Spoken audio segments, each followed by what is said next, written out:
Death on a foreign battlefield might be how many lives of terror end. It can begin here at home and in the suburbs of Sydney. A 7 News investigation has uncovered a video which makes very clear the intent is to brainwash children and teach them to hate Australia. Watch as 4 Australian children aged 6 to 13 call for an end to our way of life.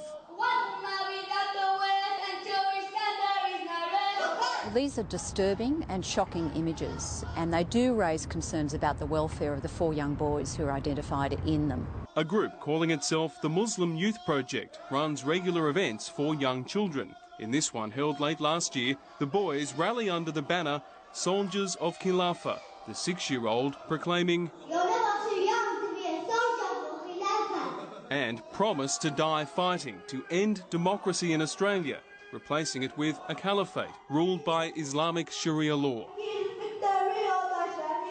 They also call for American President Barack Obama to go to hell, for Syrian President Bashar al-Assad to be beheaded, and for an end to Western ideals. I think it's ugly, I think it's sickening, and I think it's absolutely disturbing. It's one thing for these peddlers of vicious hate to do that themselves, which is appalling enough, but to recruit children into such a sickening display, I think appalls all Australians of all religions rightly. The man leading the chant is Bilal Murhi, a senior figure in the radical group Hizb ut-Tahrir.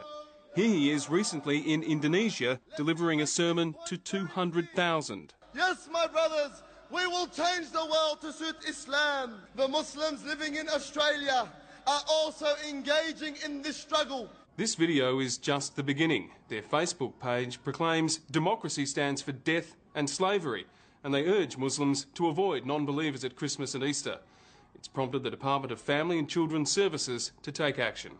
I've instructed my Department of Family and Community Services to work very closely with the police to get to the bottom of the facts. A key concern is these boys being radicalised to carry out violent attacks, just like the 17-year-old student Abdullah Elmir, the new poster boy for ISIS in Iraq. Well, ultimately you get the situation where you have young people cross the line and carry out violent activities, as has happened in Ottawa, as happened in Melbourne with the attack on the 2 police officers, as happened with Drummer Rigby in the United Kingdom.